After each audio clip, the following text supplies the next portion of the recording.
Hey guys, you know who it is. You know where you are and you know what's happening. J-Chats is back. So just simply subscribe and share, and of course click that bell so you know every time I drop a new video, you're there with me. Topics may include growth, development, social issues, broadcasting, even marketing for one's business. This is where we learn together. J-Chats, from interests to insights. Enjoy.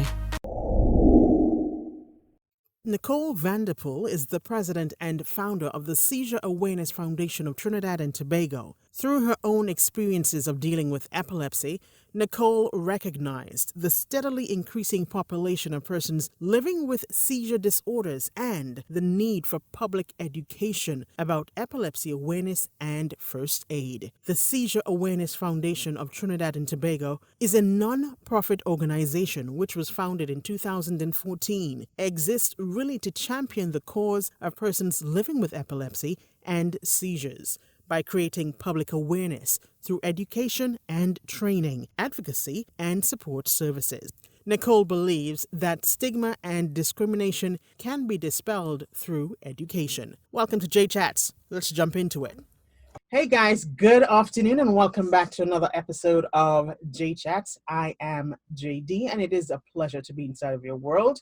Inside another discussion, always about turning interest into insights, and I look forward to certainly connecting with you. So if you can click and share and maybe just also subscribe, I'll really appreciate that. Let's do this together on my channel. Now today in studio, the virtual studio I'm speaking about today, I've got Miss Nichole Vanderpool, the president and founder of the Seizure Awareness Foundation of Trinidad and Tobago. Now earlier inside of the introduction, you will have heard a little bit more about the organization, but I want you to take so much more out of the conversation from Nichole herself. So first off, good afternoon, Nichole, and thank you so much for joining me inside of this virtual world known as J-Chats. Thank you for having me, JD. How Good to be here. I'm good, thank you. I'm off today, trying to spend some time with the family. Of course, in this COVID world. Every day we're hearing something different pertaining to COVID, and that is a very important conversation to have. But here's another very important conversation to have: epilepsy, or as we know it as seizure. And it's literally crazy how we are diving inside of this conversation now, Nichole. And a few minutes ago, one of my friends who most recently started to go through this epilepsy sort of seizure in her lifetime just connected with me after a while. So it's kind of like, kind of crazy at the same time. So I told her I was doing this program, so I'm sure she is looking on right now. So Nichole Vanderpool, president and founder of the Seizure Awareness Foundation of Trinidad and Tobago. Before we dive inside of what is epilepsy, speaking about the prevention and management of this, can you please tell us a little bit about your foundation? It's the Seizure Awareness Foundation of Trinidad and Tobago. We were incorporated in 2014. The organization exists to dispel the myths and the misconceptions surrounding epilepsy. Why? Because my son, he had a seizure when he was just 6 years old, about 1:30 in the morning. That was 2006. So from then on, we did everything wrong at that time. We panicked, put spoon in his mouth, held him down, but certainly we did rush him to the Mount Hope Pediatric Hospital to determine the cause of disease. So the Seizure Awareness Foundation of Trinidad and Tobago was born out of my experience, of course, and wanting to know more about seizures and creating links with different doctors that we have in order to spread the word about epilepsy, to raise awareness really about epilepsy and seizures. So a few minutes ago, Nichole, you just mentioned briefly about a personal reason you also decided to venture into bringing this foundation for awareness and enlightenment on seizures and epilepsy. Can you just touch on that for a minute as to why or what that personal reason is? Oh, my son Ezekiel, he is epileptic. He's been diagnosed for the past 14 years. So this is really a personal cause for me, raising awareness of epilepsy and ensuring that people know what to do in the event that they come across somebody who's having a seizure. Okay. So let's talk about epilepsy. Yeah, because I know later on we'll find out more about what your organization offers in terms of training that is needed. Yes, And this is vital, of course, the training and also how we can connect with the organization. But what is epilepsy? In fact, the question is, what is a seizure? What is that? certainly. A seizure is a temporary disturbance in the electrical activity of the brain. It can last from a few seconds to a few minutes, right?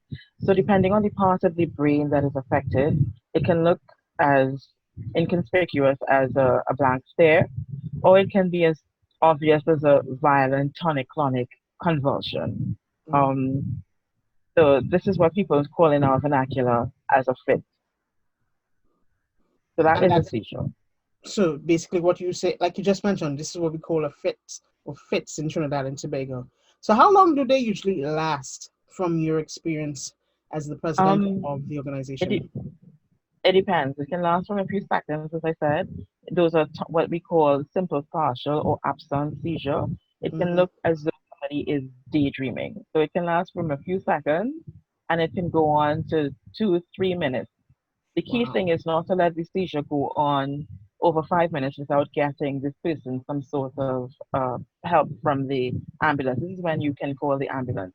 Of course, if you don't know if this person has seizures and it's their first time seizure, you Yeah. certainly call the ambulance. So there are strategic points where you can call the ambulance. Before we go to the next question, Nichole, you said something just a few minutes ago about not going over the 5 minutes. What can happen if it goes over that 5 minutes? There's a condition called status epilepticus where basically the brain just goes on and on and on having seizure until the person passes away. Oh, okay. So it really needs to, and that's why this conversation is so important because sometimes you can be standing in a bank line, maybe in a taxi, or maybe just walking down the street, and you can witness this. So you need to be on the ball if you want to assist that person. And like you said, Definitely. no longer than 5 minutes. Really, after 5 minutes, it can be quite dangerous for that patient. So that's a Right. good point to raise there. Now, what really causes it? What's happening in the brain? You just talked about something that goes on and on and on after the 5 minutes. But what's that thing happening in the first place within the brain? It's the electrical impulses activity in your brain trying to make connections, really. Mm. So it's not connecting. So that's what we see as a convulsion. That's what we see as that tick or that blinking of the eye or wandering off, picking at the clothes. It depends on the type of seizure that the person is having. But it's definitely a disruption, a temporary disruption in the electrical activity of the brain. This is why we have tests that are electric. We have the EEG. If you're doing an echocardiogram, it's electrical nodes that are uh, connected to the body so that you can test the electrical waves in the body. So, am I visualizing it correctly, along with maybe some of our viewers, where you think about some sort of wire that you may have in your house, and if it's sort of shorting, obviously the full length of the electricity is not running through. Is that similar to what's happening upstairs in some cases? Definitely, That's perfectly. it. So the neurotransmitters are trying to make connections and it's not connecting. So Wow. this is where you see like a break in the electrical. That's what you were describing with the wires. So there's a break in the connectivity. So this is where we see the twitching and the convulsing until that message is passed and gone away. What makes the difference? I've got so many questions, Nichole. And of course, Nichole, just to remind you, she is the president and founder of the Seizure Awareness Foundation of Trinidad and Tobago, but you work as well with many doctors, and we will highlight those doctors. But of course, doing this over the years, you can answer some of these questions too. But Right. just a few minutes ago, you just said something that really just sparked a thought in my head. Okay, so you said there's the, if I can use the term, you talked about two types of seizures. You can, there's the blank stare, yes, Right. and then you have the serious convulsions that most of us would see and say, oh my God, that person is having a fit. Having a seizure. With the shortage that I speak of, or that break in flow, what is it, or is it that because it's a long time of not connecting that causes the stare, from the stare to the full convulsion? It depends on there are over 40 different types of seizures. Wow. So Okay. somebody can have more than one type, as in the case with my son, sometimes he has focal dyscognitive, and which will progress into a tonic-clonic seizure. Sometimes he even has the absence seizure. So it depends on the type of seizure that the person has. So it will take a very observant teacher, friend, parents to notice if a child is having absence seizures. The difference will be if you're trying to get that child's attention, they Right. will just continue to have that blank stare. I think I sent you a video with a child, mother's trying to get their attention and they're just staring blankly Staring. and not Right. responding. So that is how you know something is wrong. They're not responding when you're trying to call them or get their attention. And Wow. that is how you'll know it's not a daydream that they're in. So Wow. that type of seizure can be very difficult to pick up in a classroom or even at home. But of course, we can see the tonic-clonic, which is the convulsion. And this is Right. where people tend to go into the panic. Right. And that does not only, that stare you speak about, just to be clear, it does not only apply to a child. It's anyone who can possibly get that, no matter the age. Yeah. Yeah. Anyone can have a seizure no matter what age, young people, or elderly people, people in their middle age. Sometimes when you're going through puberty, you tend to have people tend to have seizures, whether it's at the Mm. beginning of puberty or the end when you're coming to menopause. You know, changes in your hormones sometimes trigger, for whatever reason, tend to trigger seizures. So that's something you just enlightened me with there, that basically it's not something you're born with, and anyone can get it at any point Anyone can have a in their life. seizure, definitely, And at this any can point in be, your life. go ahead.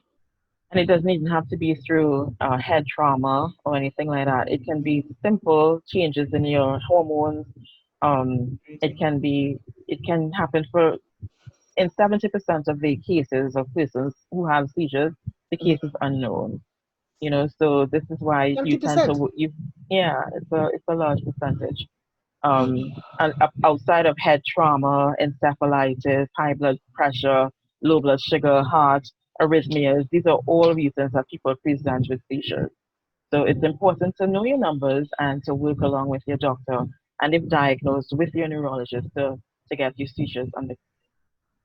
This is a very good conversation that we're having here. So much more I'm learning today. Now, if someone has a seizure, does that mean that they have epilepsy? Does it work like that? Certainly not. Definitely not.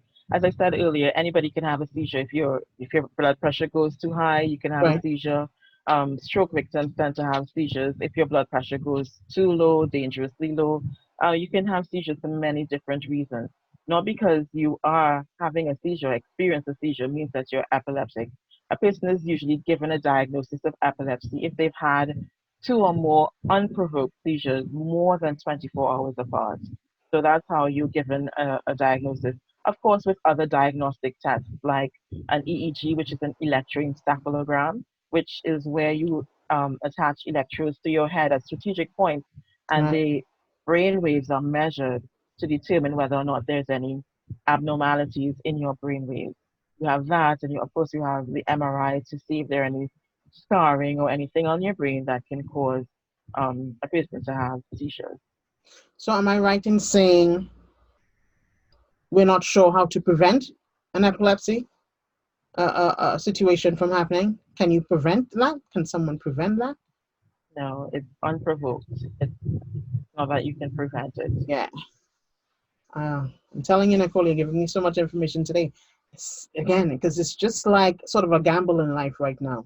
Anything and can happen to anyone. Um, and you just touched on how it is diagnosed. You mentioned various ways, but how can it be treated? Whether you're talking about full-on medicine or, in some cases, the holistic view of it. What can we do to treat this? Okay, so once you've been diagnosed with epilepsy, your neurologist will prescribe some form of anti-epileptic drug, and usually that controls it. If not, they try another. Sometimes people are put on one, two, depending on the Mm-hmm. type of seizure that they have, and well, the goal is to get control of the seizures. So first line defense, of course, we have anti-epileptic drugs, we have vagus nerve stimulation, other ketogenic diets, of course, that has been used successfully to treat seizures. And a lot of the hospitals, the neurological um, hospitals abroad, they use the ketogenic diet with children in the attempt to control their seizures as well. Now, Through your years as the president of the Seizure Awareness Foundation of Trinidad and Tobago, Nichole, you're dealing with this not only on a professional but also a personal level. You've recognized, as you said, the steadily increasing population in Trinidad and Tobago dealing with this. But with all that said, can you tell me, you know, who are, because you mentioned some of the experts just a few minutes ago. Can you tell us some of those other experts in Trinidad and Tobago, doctors, of course, certified Uh, doctors that one can possibly connect with to just make sure and have that sort of history dealing with this particular illness? yes, so we have quite a few consultants working with along with us. We have Dr. Vanita Shukla. She's at the Mount Hope Pediatric Neurology. She's our Mm-hmm. pediatric neurologist there. Thank God we haven't had there hasn't been for quite a long time there hadn't been a pediatric neurologist there. So we have Dr. Vanita Shukla. We also have Dr. Paula Robertson. She's at Pediatric Emergency. She also runs a clinic called Fit Pains and Funny Tunes, where they tend to deal with persons or children who are newly diagnosed with Mm-hmm. epilepsy. And of course, we have in adult neurology, we have Dr. Avidesh Pandey. He's Right. the adult neurologist there. We have Dr. Patrick Knight. He is a neurosurgeon.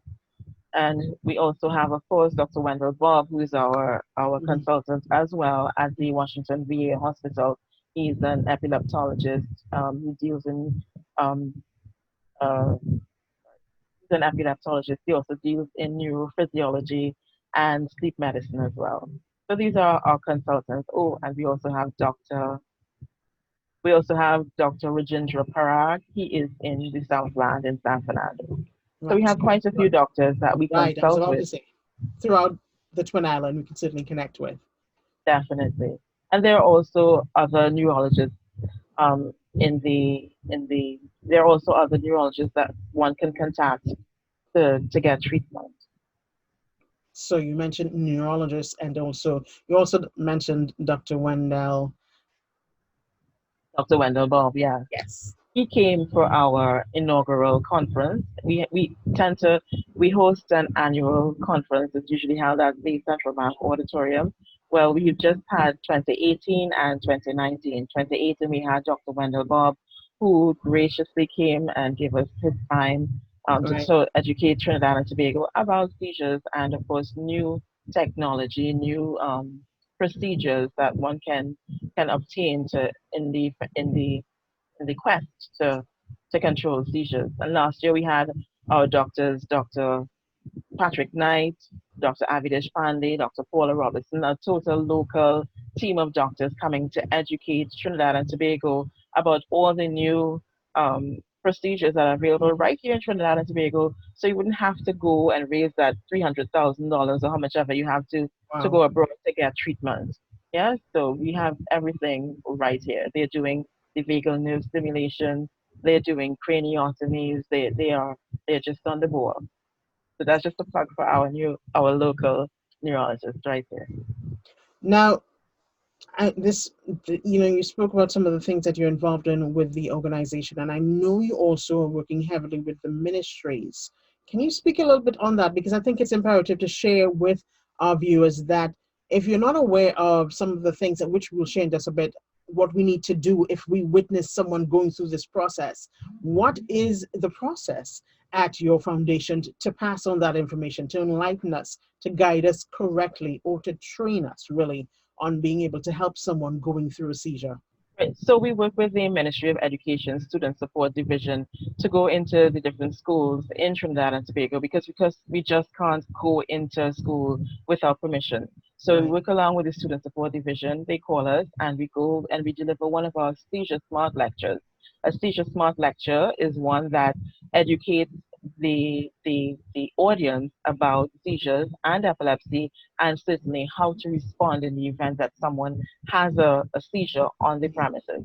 We also work with the Ministry of Health. One of the doctors that I mentioned earlier on, Dr. Paula Robertson, will usually, if she has the time, she will graciously come to demonstrate first aid and how it is to be done Right. correctly so that one will have no misconceptions or or any false information about how to respond to somebody who's having a seizure.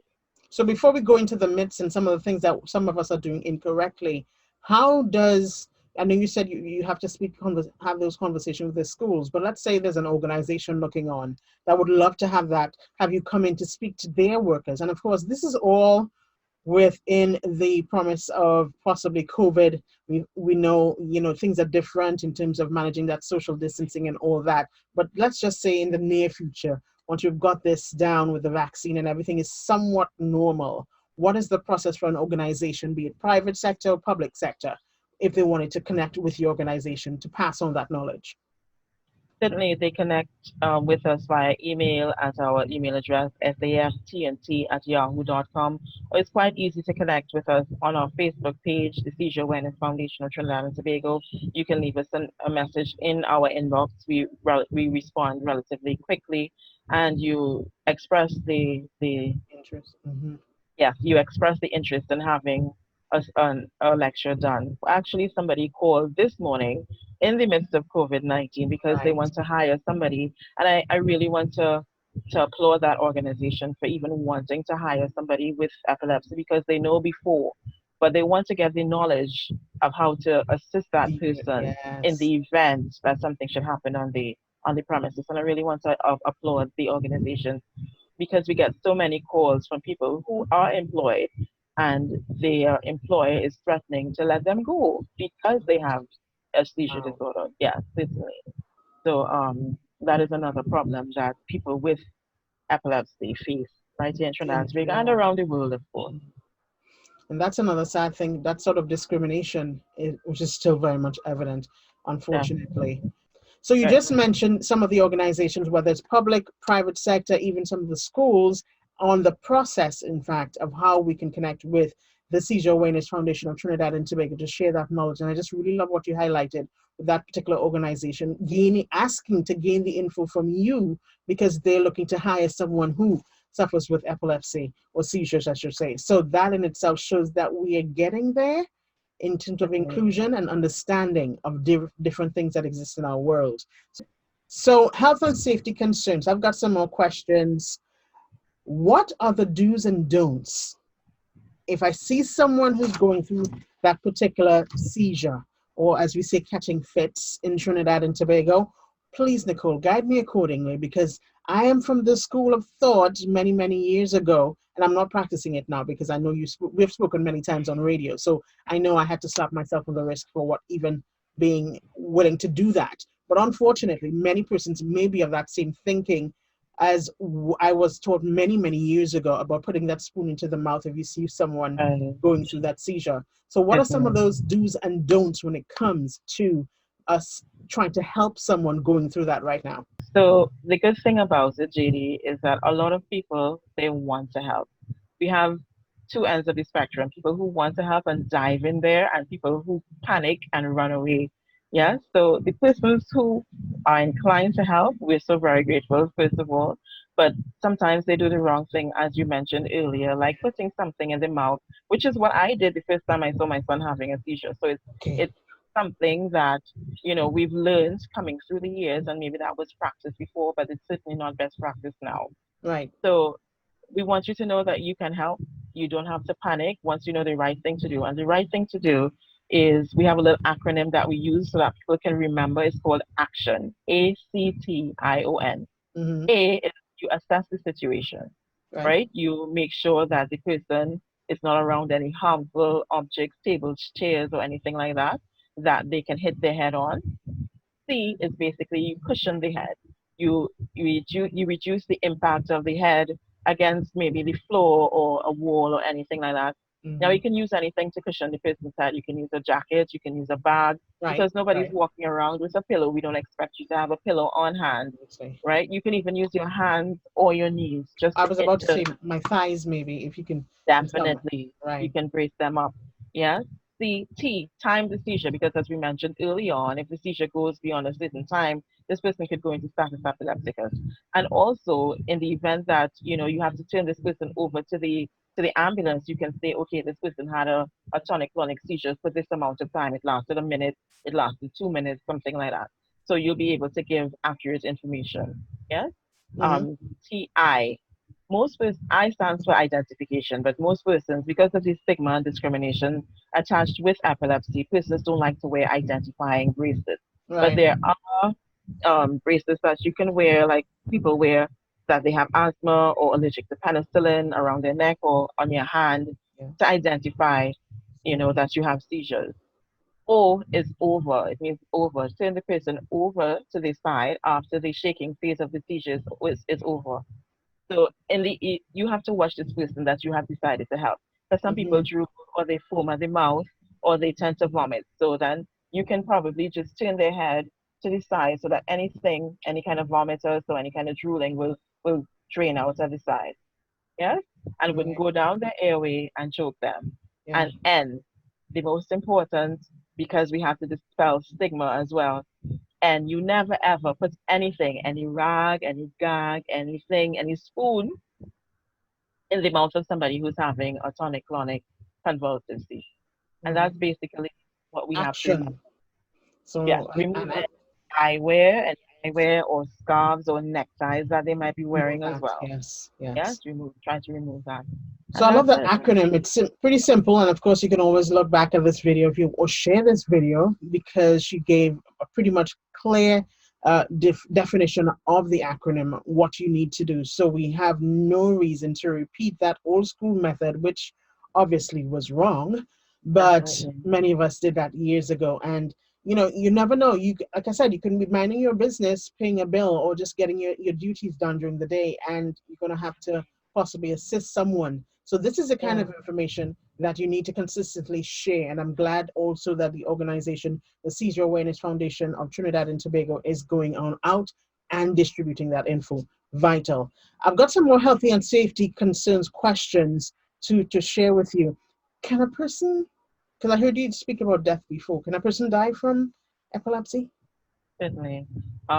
Status epilepticus, which we talked about earlier on, and of course stood up. I don't know if you remember the guy from Nickelodeon who died Yes, last most recently year, he passed. Yeah. Cameron, yes, And also Tina and Marie. yes, so they died from SUDAP, which is sudden unexplained or unexpected death in epilepsy. You go to sleep and not get up. It's sudden, it's unexpected. All right, so persons can die from SUDAP or status epilepticus. That is Or as well, people can die from falls, epilepsy related falls, yeah, especially if yeah. you're in the shower and you fall and you hit your head. So it's a it's a whole team effort to keep this person safe, this person with epilepsy. When my son is having a shower in the bathroom, he loves to sing. So we tell him, okay, when you're in the bathroom, sing so that we'll know. When he stops Okay. singing, we know something is happening. So you check on him. Yeah, and you have seconds to do this. So usually you're right in the vicinity of the shower in case he needs. I love So that it's method. Has it really ever come to form where he stopped singing and you of had to course rush you in? hear the definitely you hear the Wow. soap drop, and he might say, mommy or whoever, I need assistance. Yes, if he has that aura. An aura is a feeling that you get before the seizure. It might be a tingling sensation, it might be a taste in their mouth, it might be, some people say, a change in color. A lady once told me she saw like the place just turns autumn before her. Yes, an orange color. And so people have different auras. So sometimes he says his aura is a tingling feeling that comes down his body. Sometimes he gets it and sometimes he doesn't. Right? So if he does get it and he's able to, he might sit, because I tell him it's easier to sit on the floor than to fall, because he's a tall fella. He's like 5'10". So if he Right. falls, that's going to be a really hard fall, especially in the bathroom. And we know the statistics of people falling in the shower Hmm. and passing away. So it's really something that you need to pay attention. So I didn't know much about that aura that comes up before. That's a Yeah, good indicator in some cases, as you said, not yeah, all. yeah. So, and that's a good method as well. Maybe someone looking on who has to deal with this, they can apply that same method of singing in the bathroom when you're there, and that dead silence, which I'm sure can be really panicking or nerve-wracking at that Yes, point it is. Yes. to hear that silence. You've got to dive into the bathroom to make sure he's okay. This is good. Thank you so much for just chatting with us today. I really appreciate that. What about, because I think one of the things I've mentioned to you before, prior, when we had conversations on radio, I do have a friend who I'm not too sure if she's still going through the process, but I remember as an adult, she was diagnosed with epilepsy, and, or I should say, she has seizures. So I don't know if she's been diagnosed. I wasn't there in the doctor's office, but what about a person going through epilepsy or suffering with that, being diagnosed with that? Can they still drive a car? Should they still be operating a vehicle, in your opinion? In my opinion. Well, let me give the standard. In the UK and the US, it's a person has to be seizure free for at least a year in certain states, and in other states it's 2 years before they can be allowed to drive on the road.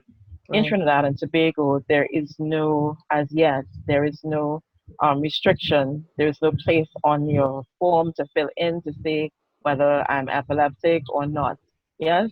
Um, so, in my opinion, if you know that you are epileptic and your seizures are not controlled, you have no business behind the wheel of a car.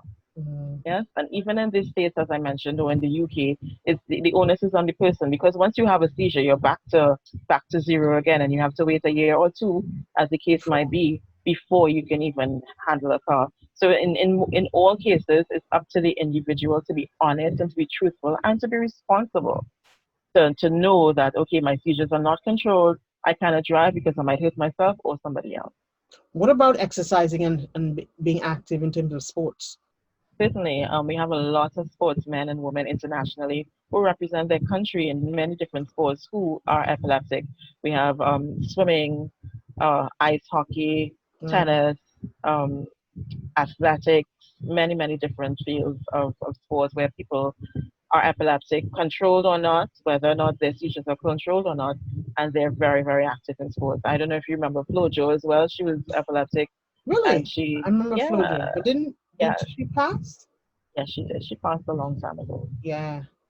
Yeah. We have Was it related to the same thing? it was Mm. she passed of an epileptic seizure at home. We have Shonda Gunn. She is the national Canadian national goalkeeper for ice hockey. We have so many of them. Yeah. So you can live a normal as possible life with seizures. I think it's about coming to terms with your limitations. We ourselves, JD, have to come to terms with our limitations. Yeah. But it's about knowing your limitations and knowing what you can do, and in order to live a complete, successful, fulfilled life.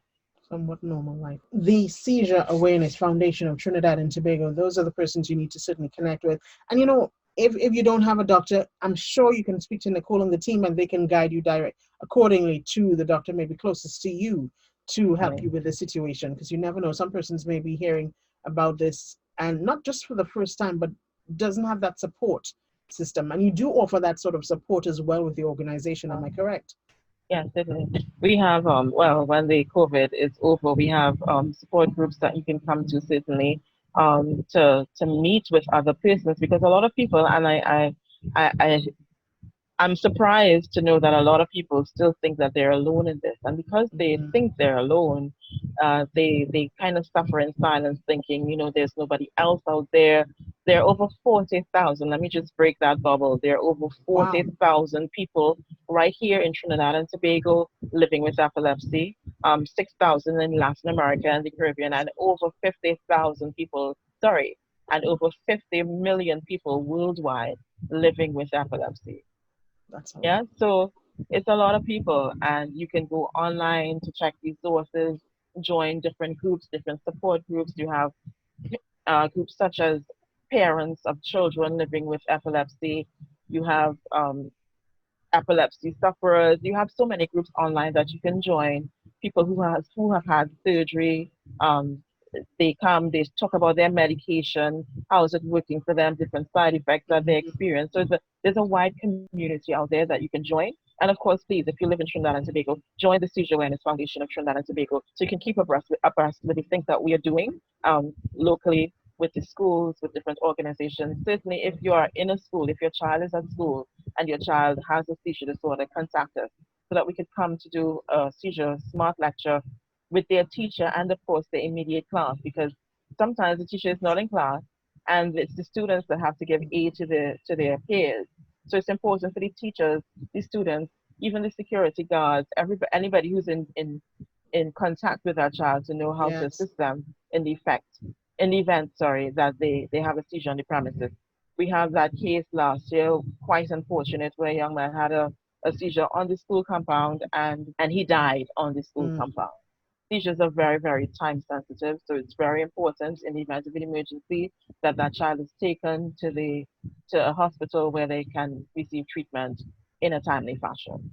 Time Okay? sensitive, and that's the important element you just mentioned there. We've got It is. very short time to get this happening in terms of assistance. One of the things I remember you mentioned some time ago, and I certainly want you to mention to our viewers today. Tell us about that. You said some time ago you had a testimony, and I think it's something you need to share with those of us here about someone who had to really thought about you and all the information that you're offering with your organization. Good. So we share lots of information. We go into schools, as I said, different organizations, and of course we create videos to share on Facebook, and I share them all over. So one of my friends was telling me that she was traveling in a taxi with somebody, and the person next to her was having a seizure, Wow. and nobody in the taxi knew what to do. So she said she immediately thought about me and all the information, but she never paid any attention to it. So she said definitely this time, anytime I post anything, that she's gonna pay attention, because you're seeing it, and sometimes we don't pay attention because it doesn't affect us. It doesn't affect you Yeah. directly. Yeah. It's you're not in charge of anybody who has seizures. Your loved ones, nobody in your family has it, so you're not thinking of it. You're not paying attention to it. But as I said, it can happen in a grocery. It can happen in a taxi. It can happen anywhere. So it's unprovoked. It's a seizure. You can't tell when it's going to happen unless you have an aura. Some people, their aura alerts them to the fact that they're going to have it immediately. Some people in a few minutes, or some people it happens a few hours before they have their seizure. But Really? most people, yeah, The aura? yeah, yes, the aura. But most people I know, they have their aura immediately before they have their seizure. When you Yeah, say so immediately, like it's happening like now and seizure seconds, follows. it's going to happen in 5, 10 seconds. Yeah, Mm. and that's what happened to my son. Before we had this interview, I told you he had a simple partial Yeah. seizure. Yes, Yes. and he was telling me, he said, "Mom, he's feeling it." So I told him to lie down on the bed, and uh, sure enough, about 10 seconds after, he had a simple partial. Yeah. So Is there any way, and this is going to be my final question before you share contact info and all that, yeah. someone, can you, and forgive me if this question is incorrectly stated, but can you grow out of this? According to, Certainly, there are, as I said before, there are many different types of seizures. right. There's one called benign Rolandic epilepsy. It's a childhood form of epilepsy. You get it around 3, 4, 5 years old, and you tend to grow out of it in puberty. That's benign Rolandic. And of course, I know personally some people who have grown out of their seizures. They had it during puberty, in early adulthood, and one of my friends, after she had her first child, she stopped having seizures. Yes, Right. that happened to actually two of my friends. They have epilepsy, and after they had their first child, they stopped having seizures. One has what we call absence seizures still from time to time. She lives in one of those states in the United States where she's allowed to drive, so she does drive. Yes, Right. but she still Right. has absence seizures from time to time. They last about 2, 3 seconds. Right. So there are times when people can actually grow out of having seizures. There's a guy I work with actually where I work, and he had it in his early 20s, and he has grown out of it. Right. So So that there was are going to be my times. next question then. So if it was not something you received as a child, and let's say you get it as a young adult, it can still grow out in some cases. I want to believe so. Yeah, I guess we'll and of certainly course have to go there's ahead. so many things now that you can take to achieve seizure freedom. A lot of people have been experimenting with different diets. As I said, the ketogenic diet. Some people have gone vegan, staying away from wheat and different things, and those things have helped them to get that seizure control that we all um, desire. Right. So it's up to you to know your body and what you respond to, and what, of course, triggers seizures. There are many different triggers as well. Heat is definitely a trigger. Hunger, low Mm. blood sugar tends to be a trigger as well. There was Stress. a guy on, we had our Epilepsy Awareness Day, which is March 26th last year on the promenade. And one of the persons in the audience asked one of the neurologists on the panel, he said, when he eats lentil peas, he realizes that he gets a seizure. Could that be a trigger? So the doctor told him, if you realize that when you eat lentil peas, you get a seizure, don't eat lentil peas. Hmm. It's up to us to know our bodies. Yeah? It's, and it's absolutely strange that things that we take for granted, lentil peas, Yeah. can trigger for it for someone. This Right. is so much revelation inside of this conversation today. SAFTT, a non-profit organization which was founded back in 2014. This is the president and founder of the Seizure Awareness Foundation of Trinidad and Tobago. We were just having a conversation on seizures, and also just basically management, health and safety, also how you can even not only prevent but manage epilepsy. Now, I want persons to connect with you. I know COVID-19 is in our world, so we're not too sure about the conference, or maybe you may doing it maybe virtually, because everyone's Virtually. doing We're something looking at doing it virtually. virtually. Everybody's doing that. So can you speak to our audience on how we can connect with you via the platforms, and also tell us about the conference if there is going to be one carded this year? So the seizure awareness can So the Seizure Awareness Foundation of Trinidad and Tobago can be contacted via Facebook page. It's the same as the name, the Seizure Awareness Foundation of Trinidad Right. and Tobago. You can contact us via email at saftnt@yahoo.com. We're also on Instagram, so you can connect with us on Instagram. In terms of our Seizure Awareness Conference this year, due to COVID-19 restrictions, and as I said, we usually have it at the Central Bank Auditorium. We're looking at having something virtually. We're still in the inception of, in the beginning stages of discussing and reaching out to our doctors as well to see whether or not we can have a virtual conference this Right. year. But I, certainly, it's something we're looking at. yeah, I hope you are able to do that, because I'm Yes, pretty sure so many people will appreciate the information. Of course, you're certainly. chatting with us here on J Chats, and that in itself is just amazing. Yeah. So, any final words before we wrap up our conversation today, Nichole? So, just an appeal. I mean, the Seizure Awareness Foundation of Trinidad and Tobago is here to be the champions for the cause of persons living with epilepsy. Definitely, we are your friends, we're your advocates, we're your source, and we just want to know that we are available to you. We're available for counsel, we're available to put you in touch with the different neurologists, and of course, for information. Should you have a child or a loved one at school or at an organization where there needs to be more education of how to deal with somebody who's having a seizure, you can certainly contact us via any one of our platforms, and we will certainly make time. We are willing to come in and to dispel any stigmas, any form of discrimination, anything that is this person might be going through at their school or at their place of work. All right. Thank you very much for all the info.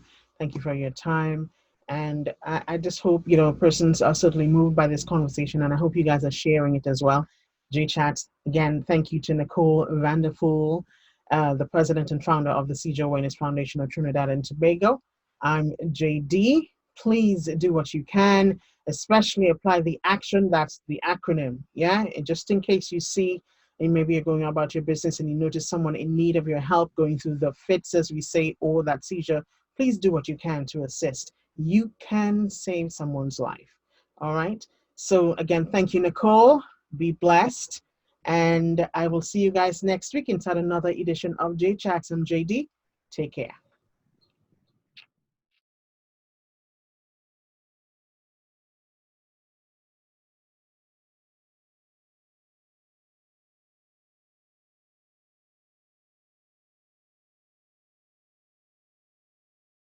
Well, this is why I say thank you so much for allowing me in your world. I know you got your things to do, but you still tuned in, and I appreciate that. So don't forget, click subscribe, click the like, share, and just let all of us gather from the information that is being shared inside of JChat, even if it's the fun ones as well. Serious fun, whatever it is. Thank you so much. Be blessed. Stay safe. I'm JD.